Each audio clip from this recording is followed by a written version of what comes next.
Kida, Krav Maga. All right, guys, we're going to talk a little bit about knife strategies today. This is very important. There's a lot of knives that are out there. Depending on the state you live in, guns may be very difficult to access, but knives are very easy. You know, for $5, you can go to Walmart and get a knife. Everybody's got a kitchen full of knives. It doesn't have to be special. It just has to be sharp to cut you. So, you know, my brother, when he was still alive, he was into knives. He loved expensive knives, and several of his knives cost hundreds of dollars, but that's not what your bad guy's gonna have, okay? He might have a kitchen knife. I'll tell you, a chef knife is dangerous. They're nice and big like this. This is also, you know, pretty big for a knife on the street. So it's just, you never know what the length is gonna be. People always talk about martial arts seminars about the rules of like, well, you know, it'll probably be this small, it'll probably be this big, but like you got, those are for people that are following the rules. So your bad guy who's gonna stab you is probably not worried about the rules. But what you need to know about a knife attack is that it's gonna come fast and furious, and your natural reaction is to move away. So it's gonna take everything in you to do the opposite of that, unless you can safely retreat. If you can safely retreat, you absolutely wanna do that. Back in, I believe it was the 70s, they did a study called the 21-foot rule, and that was with law enforcement that a guy who's coming at you with an intent to kill you with a knife or cut you with a knife can actually get to you before you can draw your holstered weapon as a law enforcement agent. So that's a proven study, and these are trained professionals. So now you imagine you're just a normal guy on the street, and guys coming up to you with a knife. You want to assume that you probably will be getting cut, okay? But you're not trying to get cut, okay? And you want to mitigate where you're getting cut. Places you don't want to get cut are arteries, right? Vital areas, the throat, the femoral artery in the leg, the brachial artery, all these different places where you're gonna bleed and bleed and bleed fast and you're gonna die. So our strategy for Krav Maga, one of the things we don't do in our school, it's a little bit different than most Krav Maga schools, is we don't try to disarm the knife because it's very dangerous. You start grabbing for the knife, the guy's moving at you, he's gonna cut you, all right? So our strategy is obviously we wanna hit first if possible. If a guy's coming at you with a knife, we want to hit him first. The secondary strategy, if we can't just keep hitting him, is to kind of, this kind of deviates into two strategies, okay? One is control the weapon arm, and the other one is just keep hitting. So either one is going to be dependent on the situation, on what the bad guy's doing and what you're able to do, all right? Because I don't want you or me to get caught up in trying to wrap a guy's arm up and he's continuing to cut you. And on the other hand, if you have the ability to wrap the arm, just continuing to hit the guy while he continues to cut you is not a good strategy either. So you gotta, everything, the mission dictates what you're gonna do. So first we're gonna start with overhand knife, all right? Guy steps in, and if you are somebody who's using a knife, one of the things you need to know is that the knife's gonna be in the forward hand, okay? Probably not the back hand, okay? It's not like this. It's not like punch, knife. It's like forward hand knife stabs, right? And you have two different types of cutting. You have slashing and you have stabbing, okay? So we're gonna deal with, first we're gonna deal with the overhead knife, because this is something that, you know, guy comes in, boom, right? He's coming in straight over the top, all right? What we're not gonna do is a high block, okay? So he comes in and stabs. I do a high block, this looks great, boom, I can strike him. But here's the problem, look at, I'm in the line of fire here, or line of attack. So what I would rather have you do is get out of the line of attack. So just start to cut and pause right there, okay? Here's the line of attack coming straight at me. I either wanna get to this side or I'm gonna wanna get to this side, all right? Either way is a good option, go ahead. So move to the side, I'm gonna drive the knife and strike, right? I'm basically moving offline. Let's try it from this angle here, yeah, right?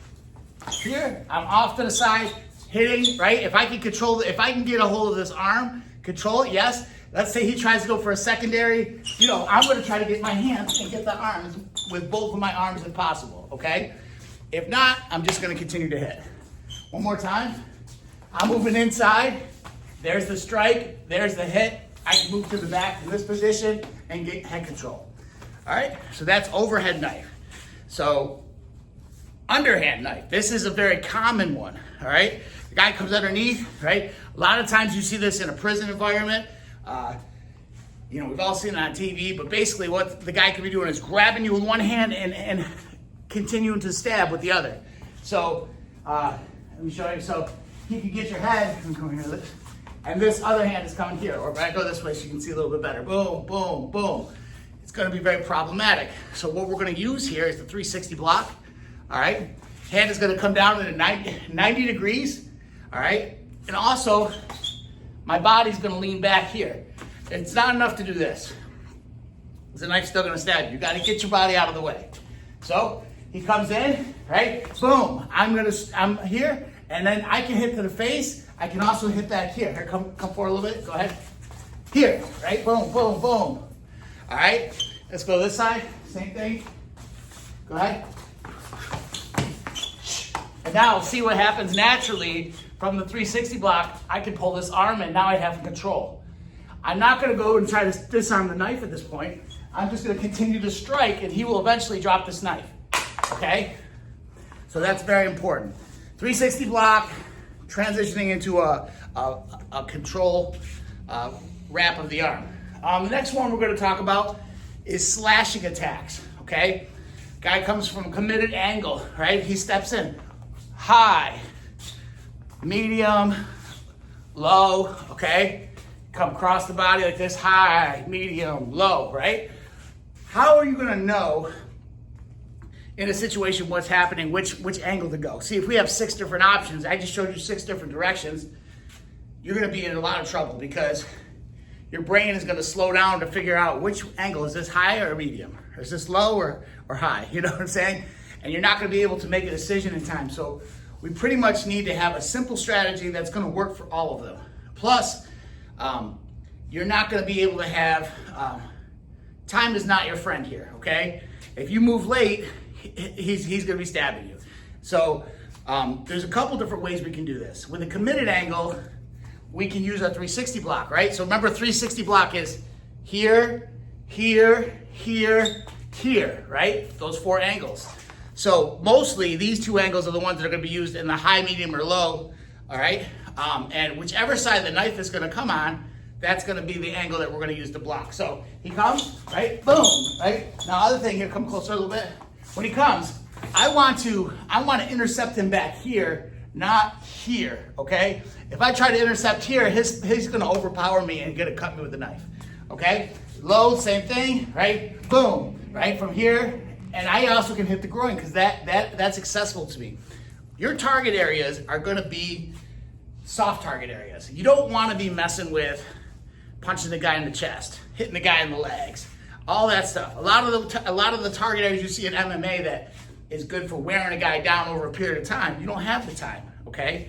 You got a couple seconds and you're either gonna end up dead or you're gonna end up alive and getting out of there. So with the 360 block, all right, make sure that your hand is at a proper angle, your fingers, you don't wanna have your fingers out like this because you would also, especially in a knife attack, you could lose a finger, okay? Keep them close together as possible and you're gonna drive forward, right? Drive forward. Now there's different strategies, different schools of thought in Krav Maga as to whether you can block and attack same time or not. I really don't care, okay? What I tell my students is this: I'm not gonna be there when you get in the situation, so you do whatever you can do to get out of that situation. So even if this is 1, 2, 1, 2, or it's 1, either way, you're trying to return fire with a counterattack as fast as you possibly can, okay? So now from there, let's just talk about the wrap, okay? The control, all right? So from high, what's gonna happen, from this position here, I'm gonna literally move in and grab the arm underneath. All right, do this hand so I can show, right? So he comes, boom, there's the first move. Then I'm literally gonna drive in, boom, pull up underneath, okay? When he goes low with the same hand, here or here, this is just moving forward and I'm underneath. Now the reason I wanna keep this arm underneath instead of over the top is pretty simple. See what happens? He's very close to my body. Here, he's got a little bit more distance, all right? I have a little more control. I may be getting some surface cuts here, but it's not something that is gonna be Hopefully not something that's gonna be lethal.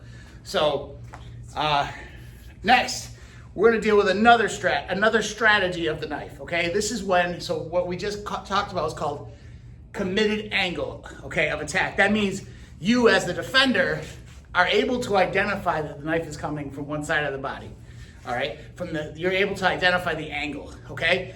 This one is not gonna be as easy to identify, or maybe you're surprised, okay? It's like a surprise attack, or maybe you're very close, okay? So if he's in close like this, all right, I might not have enough space to do this, right? So what I'm gonna do is what's called the universal shield. So I'm gonna show you this first from here, okay? So from standing here, what's gonna happen is I'm gonna step forward, and my one hand that I'm stepping forward is gonna pin, my shoulder is gonna tuck, all like that at the same time. I'm gonna show you a couple different times. Okay? What you're doing, we like to call it like turtling up, okay? Imagine it's your shell. You're giving them the shell instead of the soft part of the turtle, right? If you're the turtle. So here, 1, and then 2, right? So 1, 2, all right? With an attack, 1, 2. Sorry, here, come a little closer so I can stay in camera, go ahead. So 1, 2. All right, so when I didn't warn him really well, but when you actually smash into the guy, this is gonna happen to him, all right? So you're gonna need to keep driving forward to wrap that arm, because if he pops back like this and now he begins to cut again, you lost control, that's not good either. So you're exploding in, wrapping. Now from this position, once you get to this second part of it, right? So you're here, right? Once I'm here, I have control here. I can hit here. I can hit here. I can knee the groin. I can kick the groin, all right? I can smash the ear. I have some options. I can even do a takedown and seat him in front of me, all right? There's a lot of different things you can do from this point.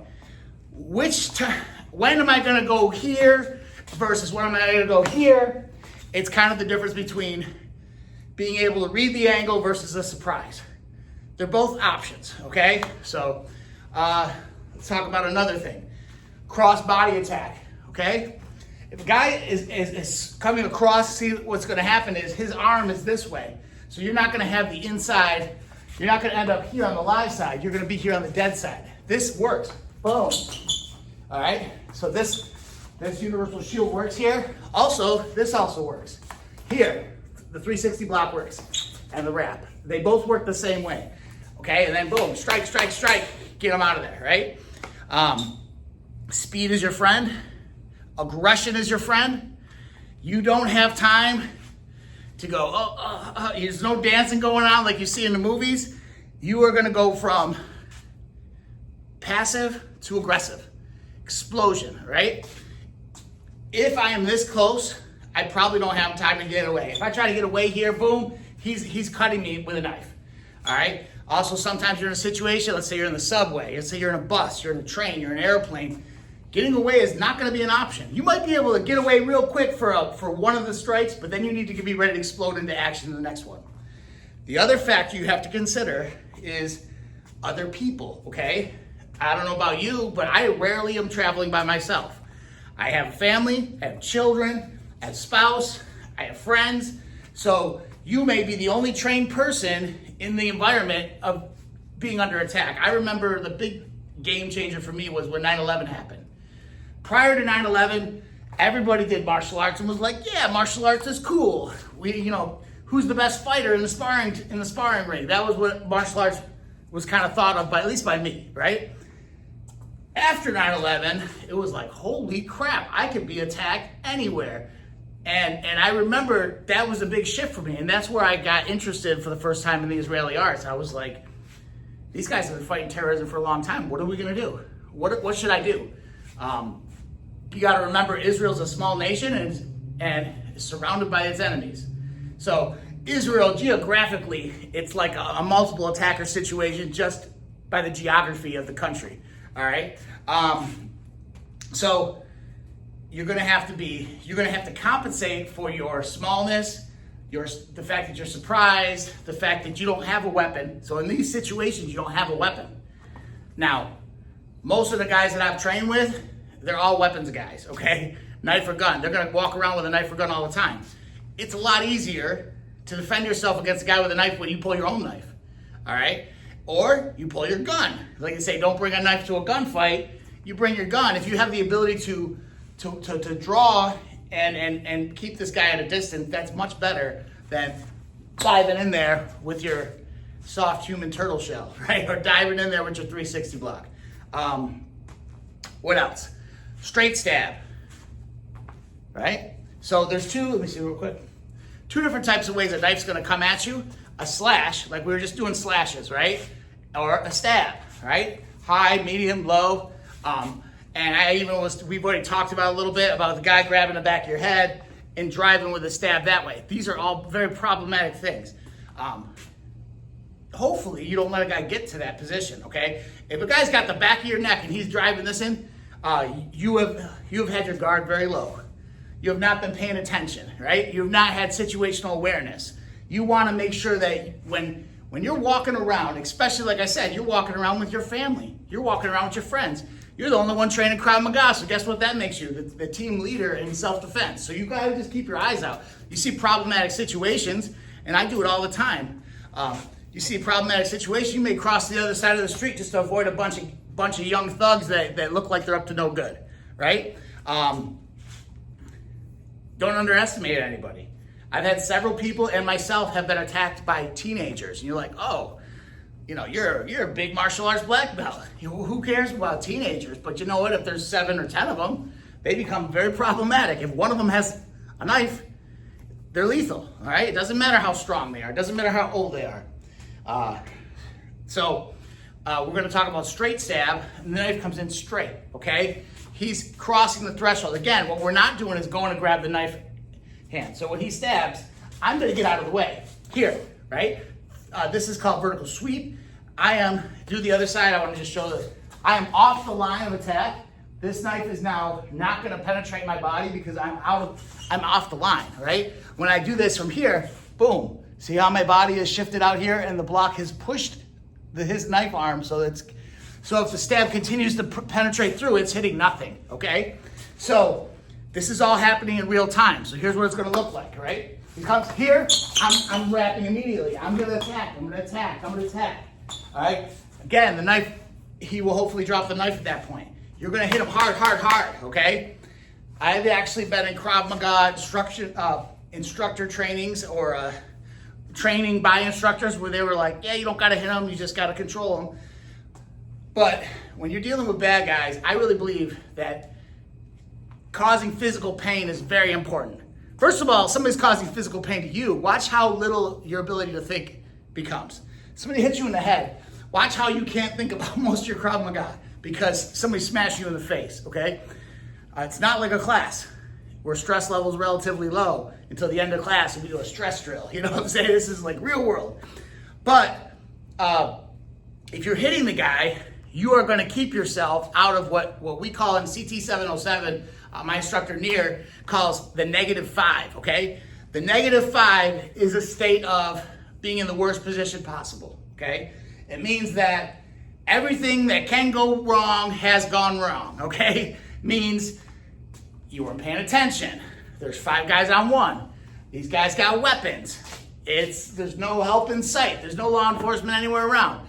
All these things are bad, right?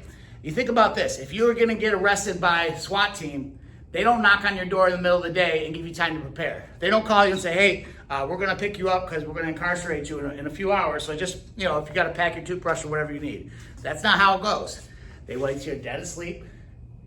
The least possible chance of resistance, and they explode onto you into action. And the next thing you know, you're opening your eyes up in your bed and you realize that there's a muzzle pointed at your face. And that's how you know, oops, I shouldn't have probably did that bad thing that got me in trouble. So this is what's going on.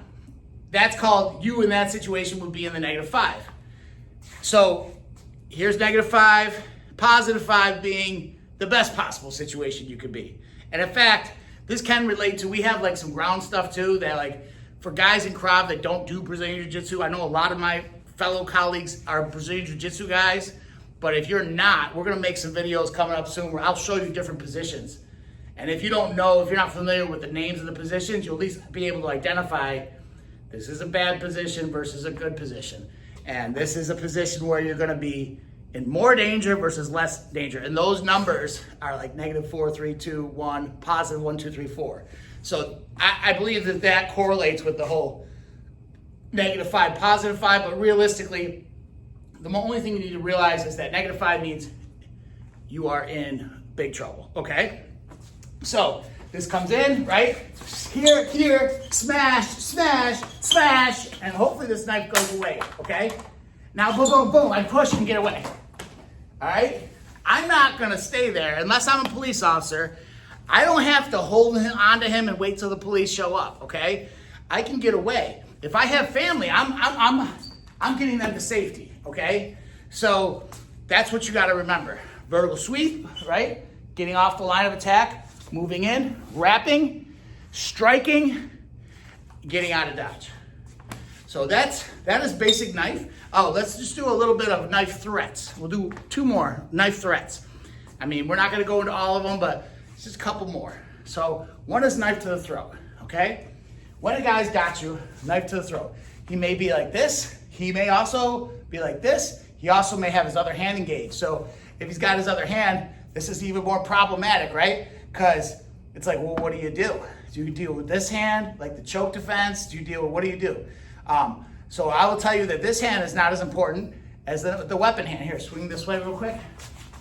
The weapon hand is the primary danger. That's the most important thing. So just like a choke, I'm gonna unplug it from my neck, okay? Because if I start going into defense, if I start doing this, boom, I just cut my throat. It might have looked cool on the video, but this just happened, all right? I need to pull this away from my throat. How I'm gonna do that is unplugging like this, all right? So here, 1, 2, 3. See, I'm back to my control, my arm control. Why? Because if I'm just fighting like this, what's his arm doing? He's stabbing. I'm not winning here, okay? Controlling the arm if you can. Now, I'm not saying it's 100%, but you're not always gonna be able to grab the arm, but if you can, why not grab the arm? Why not keep it from moving, okay? It's like, imagine a big bladed propeller spinning around like this. If you can get a guy to hold that blade and it not spin, and then you can cross through, that's the best way to do it, rather than trying to time it and jump through the blades, okay? That's much harder. So we're not trying to jump through blades, we're trying to stop the blender, okay? That's what we call it, stopping the blender. So again, here, it's up to the neck like this, I have to move it this way. So I'm gonna do 3 things at once. 1, that's 1, 2, turning. See how it just automatically comes off? And 3, clearing. So what I'm doing, I'm coming up to the middle here. This is that vertical sweep we just used, right? So all 3 together, 1, right? 2, now I'm gonna kind of choke up on the bat. I'm here, now I can hit the groin. Now I can hit the carotid, I can headbutt. I can smash the ear. See what's happening? He's dropping the knife, his head's going down. I have getting in a better and better position. He may end up on the ground. I might only have, if he does, if you end up spinning him around and he ends up on the ground seated and you got the knife hand here, this is a time you can take the knife away, all right? Last situation, similar to this, but the knife is on the other side. So this is almost the same thing, but here's the thing. This is what we call it, not a knife attack, but a knife threat. What's important to know, go ahead, you can put it back. What's important to know is a knife threat is not in motion. A knife attack is in motion, right? Gun threat, there's no bullets flying. Gun attack, you're getting shot at, okay? So no, look at, if I do the exact same thing, go put your other arm in here just for consistency, right? 2 hands, he's got the knife on the other side of the neck. If I do the same thing, I just cut myself, all right? So I have to take a second to go, where is the danger? There it is, on my neck. So I've been taught different things. One of the things that I've been taught over the years is you try to talk to the guy like, hey man, don't boom, and then you go into action, okay? I'm not saying that's wrong, but my other instructor said, which I think is a great point, don't waste any time. Somebody says, put your hands up. Don't waste your time putting your hands up. They're like, put your hands up. Boom, you explode into action, right? Don't this, and then now that's step 2. And it's not, if you're in this situation, step 1, if step 1 is talking, we call that a passive move versus an active move. We want the first move to be an active move, and that's getting this knife off the throat. So if I go slow, This is a push, right? I'll do it the other hand so they can see in the camera. Right? So the knife is here, right? Up against my throat. There's pressure on my throat. Okay? If I try to start spinning, I might cut myself just like that. I'm just gonna, this is a check, right? Push this off my throat this way, okay? Also, this other hand here is gonna feed up to the inside. So here, see what happens? I'm already in that position. Boom, groin, headbutt, right? There's the knife is going away. I'm not gonna sit here and try to wrestle this knife again, because what ends up happening, we'll just kind of end with this, is if you're sitting here trying to do this, twisting this guy's knife, wrist locks, I've learned all this stuff. Arm bars, taking the knife out, feeding the knife, all this stuff, he's continuing to attack you, okay? And I've had students before, when I was a Kung Fu teacher, when I didn't know Krav Maga, who I could do all these things to, and it didn't affect them, because they were very flexible.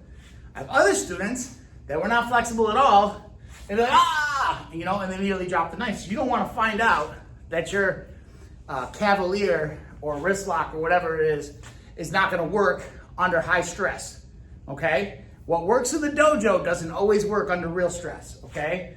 That's why things should be pressure tested. That's why I prefer to learn from a guy who's fought, okay? Not talking about MMA. I'm not talking about competition. I'm talking about that's their job. Military guys, that's their job. Law enforcement guys, that's their job. They deal with high stress situations. SWAT team guys, you know, CT-707, near my man, he's a lot of this stuff has happened in high stress situations, okay? And even Krav Maga itself. You know, you're like, well, I'm not in the military, I'm not in law enforcement, who cares? Because if you learn from guys that are, you'll understand the principles, okay? They'll create environments and training to pressure test you, okay? So that when the real pressure comes in the street, you're not caught off guard. Because that's, I believe, one of the biggest missing components of martial arts today is that we're not pressure testing things, all right? Even in law enforcement with weapons, 30 years ago, your average police officer, your average military guy was not being pressure tested as much as needed. And now they do a lot more what's called force-on-force training. The last 20 to 30 years, things have changed a lot in departments. It's no longer considered good if you just, I can qualify by shooting at a paper target. That's not enough, okay? Can you shoot at a paper target and hit the target while somebody's punching you, while somebody's kicking you, while somebody's shoving you, right? Are you still able to, or somebody's moving you? Can you still keep your eyes on the target while you're out of breath? I did a course one time where we had to punch and kick a pad, blah, blah, blah, blah, blah, blah, blah. Then we had to run up the hill with our weapon. Then we had to engage the target. It was a lot harder, okay? It's a lot harder than just being relaxed and having all your magazines spread out and your weapon facing the downrange and being able to pick it up and have as many seconds as you want and go, psh, you know what I'm saying? That's a whole different world. Then you get there, you go, that's happening, right? So, all right, that's it. That's all I got for tonight. That is knife strategy. One more recap is that, remember, the strategy with the knife is stopping the blender. We don't disarm. We want to stop the motion of the knife if we can, so that we can, and then attack. All right, peace. Kada.